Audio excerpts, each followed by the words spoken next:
बिस्मिल्लाहिर्रहमानिर्रहीम। अस्सलाम वालेकुम नाज़रीन, आप यूट्यूब चैनल देख रहे हैं। मैं इमरान खान हूँ।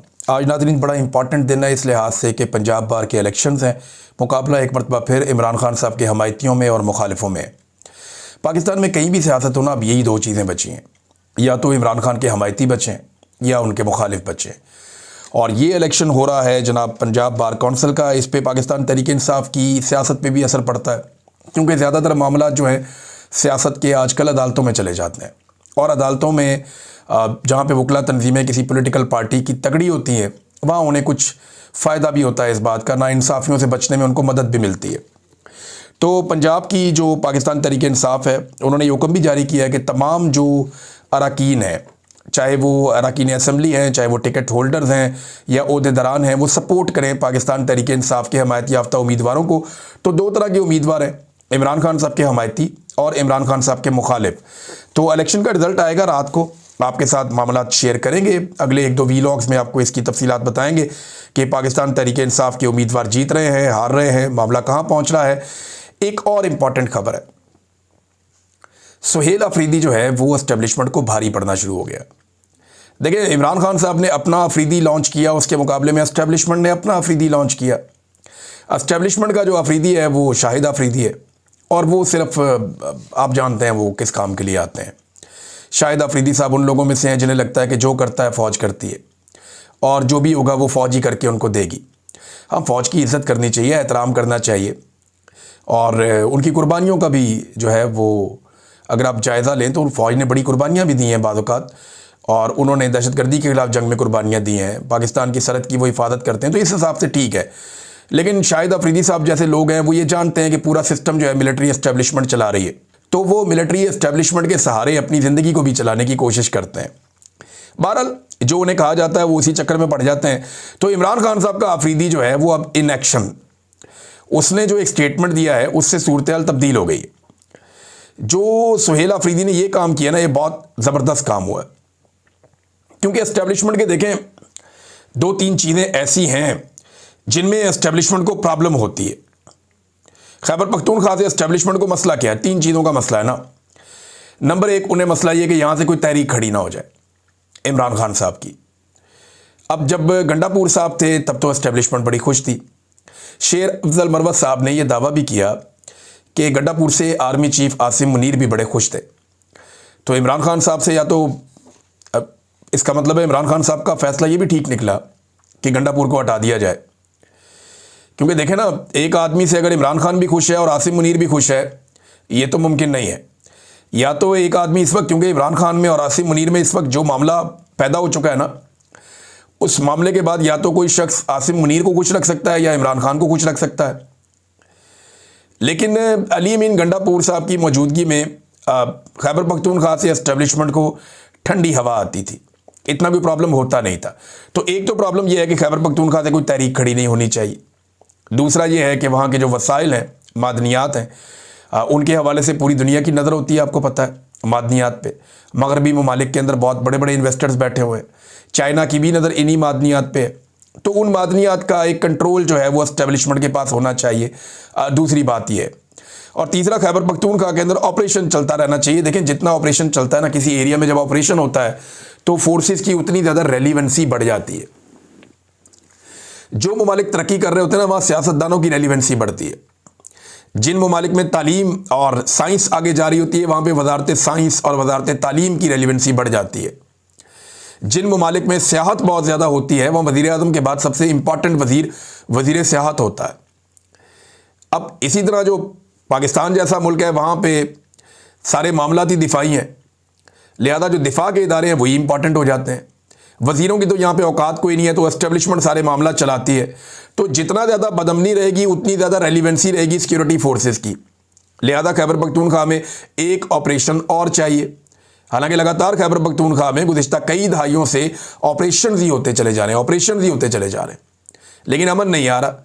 बलूचिस्तान लगभग 50 साल से ऑपरेशन की जद में है, अभी तक बलूचिस्तान में बिल्कुल अमन नहीं आ सका। जो अकबर बुगटी को कत्ल किया गया, उसके बाद यह दावा किया गया कि अब बलूचिस्तान कंट्रोल में आ गया। 10,000 से ज़्यादा लाशें उसके बाद उठाई गई हैं, पूरी की पूरी ट्रेन अगवा हो गई थी। बलूचिस्तान में तो ऑपरेशन से मना भी कोई नहीं करता, हुकूमत भी इनकी अपनी है, निज़ाम भी इनका अपना है, लेकिन आज बलूचिस्तान की सड़कों पे कोई शख्स गुजर नहीं सकता। पूरा कंट्रोल बलूचिस्तान के ऊपर जो है वो दहशतगर्दों ने ऐसा किया हुआ है कि आप खुलकर वहाँ फेर ही नहीं सकते। अभी मेरे कुछ जानने वाले लोग हैं, वो बरतानिया से बाई रोड गए पाकिस्तान, उन्होंने पहुंचना था खैबर पख्तूनख्वा। अब ईरान तक उन्हें कोई प्रॉब्लम नहीं हुई, वो पूरा यूरोप घूमते गए, तुर्की घूमते गए, ईरान घूमते गए, ईरान तक उन्हें किसी किस्म का कोई प्रॉब्लम नहीं हुआ। प्रॉब्लम कहां पे हुआ? उन्हें 15-20 घंटे इंतजार करवा दिया वहां पे तफ्तान बॉर्डर के ऊपर कि जनाब जब तक सिक्योरिटी क्लियरेंस नहीं होगी, बंदे इकट्ठे नहीं होंगे, हम आगे पीछे गाड़ियां नहीं लगाएंगे, जब तक टाइम ठीक नहीं होगा, दिन का उजाला नहीं होगा, हम उस वक्त आपको लेकर जाएंगे, बेस्ट टाइम आप आने दें। तो जिस इलाके में इतने लंबे अरसे से कई दहाइयों से ऑपरेशन चल रहा है, वहां पे अगर ये हालात हैं तो फिर आप खैबर पख्तूनख्वा को ऐसा बनाना चाहते हैं, तो ऑपरेशन उनको वहां पे चाहिए। अब ऑपरेशन के हवाले से ये जो अभी किया ना सुहेल अफरीदी ने, इमरान खान वाले अफरीदी ने, ये कमाल काम किया। तमाम सियासी जमातों के कायदीन से टेलीफोनिक रब्ता किया सुहेल अफरीदी ने, मौलाना फजल रहमान से रब्ता किया, एमल वली खान से रब्ता किया, सराजुल हक से रब्ता किया, अमीर मुकाम, आफ्ताब शेरपाव और मोहम्मद अली बाचा समेत दीगर बहुत सारे लोगों से उन्होंने रब्ता किया और अमन व अमान की सूरत हाल पर इन सबके साथ बातचीत की। उन्होंने कहा जनाब इस पर कोई दो राय है ही नहीं हम सब की कि यहाँ पे अमन और इस्तेहकाम हुकूमत की अव्वलीन तरजीह और यहाँ पे ये होना चाहिए, इसी तरह पाकिस्तान आगे बढ़ेगा। और ये फैसला किया कि एक मुश्तरका जरगा बुलाया जाए और स्पीकर साहब उसके लिए दावत देंगे और वो सबको बुलाएंगे और सारे लोग इकट्ठे हो जाएंगे। तो अब ये अगर सारे इकट्ठे हो जाते हैं ना तो एस्टेब्लिशमेंट के लिए मुश्किल पैदा हो जाएगी। देखिए जब तक ये डिवाइड रहेंगे एस्टेब्लिशमेंट अपनी मर्जी से ऑपरेशंस कर सकती है, क्योंकि अलग अलग ये तमाम लोग ऑपरेशन के खिलाफ है। इमरान वली खान के मुंह के आगे आप माइक करें, वो कहेंगे जी ऑपरेशन नहीं होना चाहिए, हम इसके खिलाफ हैं। आप फजल रहमान के मुंह के आगे माइक करें, वो कहेंगे नहीं ऑपरेशन नहीं होना चाहिए, आप इसके खिलाफ हैं। आप जमात इस्लामी से पूछें, वो कहेंगे जी ऑपरेशन हम नहीं मानते, हम इसके खिलाफ हैं। इवन जो बाकी लोग पाकिस्तान पीपल्स पार्टी और PMLN के मकामी सियासत करते हैं वहां पे खैबर पख्तूनख्वा में, वो भी कोई ऑपरेशन के बड़े हमायती नहीं है। वो ये जानते हैं कि ऑपरेशन की हमायत करने का मतलब ये है कि खैबर पख्तूनख्वा के अंदर अपनी रही सही सियासत को दफन कर देना। वजह यह है कि खैबर पख्तूनख्वा के अंदर आप फिरते रहें, आपको बड़ी मुश्किल से कोई बंदा मिलता है जो ऑपरेशन का हमायती होता है। खैबर पख्तूनख्वा में ज़्यादातर लोग मिलिट्री ऑपरेशन के खिलाफ हैं और वो ये समझते हैं कि मिलिट्री ऑपरेशन जो इतनी बड़ी तादाद में खैबर पख्तूनख्वा में पहले हो चुके हैं, उनसे अमन नहीं आया तो आइंदा अमन कैसे आएगा।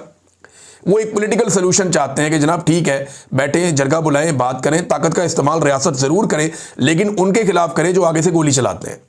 ये जो कोलेटरल डैमेज है ये ख़त्म होना चाहिए। अब कोलेटरल डैमेज को लेकर कई लोग भाषण दे रहे थे कि जनाब कोलेटरल डैमेज हो गया तो क्या हो गया। भाई पंजाब में करवा के देख लेना आप एक दफ़ा कोलेटरल डैमेज, आप इस्लामाबाद में करवा लें कोलेटरल डैमेज, आप करवा के देख लें अपने बच्चों को, अपनी फैमिलीज़ को, आप कोलेटरल डैमेज के अंदर जाता हुआ देखेंगे, आपको पता चल जाएगा कि ये कितनी खौफनाक चीज़ है कि जो जुर्म आपने किए ही नहीं है, आपको उसका पता ही नहीं है, अचानक एक बम आता है और आप सारे मारे जाते हैं। ख्वाजा आसिफ साहब इसकी तौजीह देते हैं कि जनाब कोलेटरल डैमेज तो होगा, फिर तो सारे मारे जाएंगे, सबको भुगतना पड़ेगा। तो ख्वाजा साहब अगर आपके घर पे ये हो जाए तो आपको भुगतना पड़े तो फिर आप क्या करेंगे। तो दहशतगर्दी हुकूमती पॉलिसीज़ की वजह से आई है, रियासत ने खुद इन दहशतगर्दों को पाला है, तो अवाम इस पर कुर्बानी क्यों दें, अवाम इसमें क्यों मरें, ये है वो बड़ा सवाल जो यहां पे उठाया जाएगा। अब अलग अलग तो ये सारे कहते हैं कि ऑपरेशन नहीं होना चाहिए, लेकिन जब ये इकट्ठे होकर कहेंगे तो खैबर पख्तूनख्वा की मुश्तरका आवाज़ आ जाएगी कि जनाब मिलिट्री ऑपरेशन बंद किया जाए, हम कोई और सोल्यूशन निकाल कर दे रहे हैं। बातचीत करते हैं, जरगे करते हैं, जहां पे ताकत का इस्तेमाल करना है सूबाई हुकूमत करे, अपनी पुलिस को स्ट्रेंथन करे, इनके वसाइल इनके हवाले किए जाए, इनका पैसा इनके हवाले किया जाए, इनकी मादनियात के ऊपर कब्जा छोड़ दिया जाए, जो खैबर पख्तूनख्वा का पैसा है वो उनको दिया जाए ताकि वो अमन अमान के लिए इस्तेमाल करें। और जहां जरूरत पड़ेगी खैबर पख्तूनख्वा की गवर्नमेंट को, वो पैरामिलिट्री फोर्सेज या मिलिट्री को बुला के ऑपरेशन को आगे बढ़ा सकते हैं। ये इख्तियार भी फिर उनके पास है।